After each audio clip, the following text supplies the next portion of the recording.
大家好啊！自從發生咗大埔雲福苑呢場超級大火災之後呢，大家對圍網嘅安全都有好大嘅憂慮，所以最近呢，就見到即嗰啲大廈嘅維修工程呢，都喺度講緊拆嗰啲鬼網。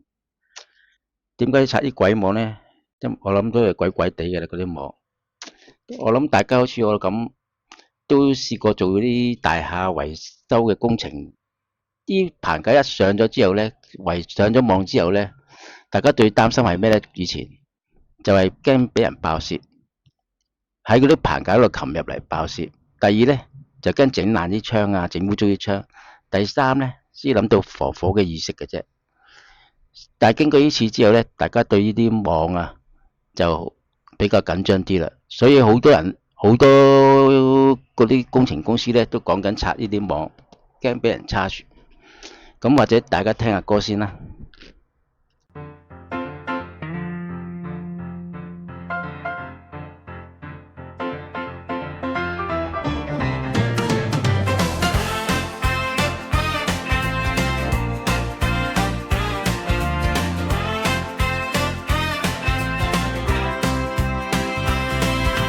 大火驚醒整片天，圍網安全天天嗌，像向你警醒一切，令你會愧，令你會愧，令你會發覺驚嚇。在每個大廈盤家，圍網要通街金掛，沒有阻延，不必賣網，你咪看齊來吧，去搏命拆。你又拆，我又拆，包晒圍網白晒堂。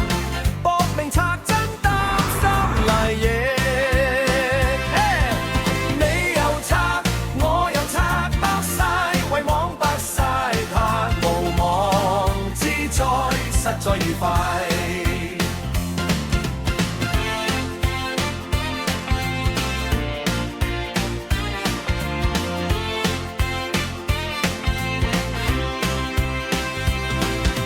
全城化癲解牽掛，原共情網很快嘛。若遇到火災點算？避免會叮，避免會叮，就要快快脆換交晒。各位街坊真輸大，仲有安居好姿態。日暖雨清風包晒，望你咪看地來吧，去搏命拆。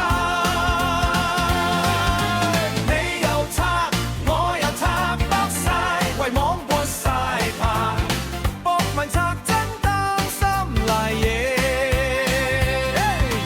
你又拆，我又拆，包晒圍網撥晒棚，無妄之災實在愉快。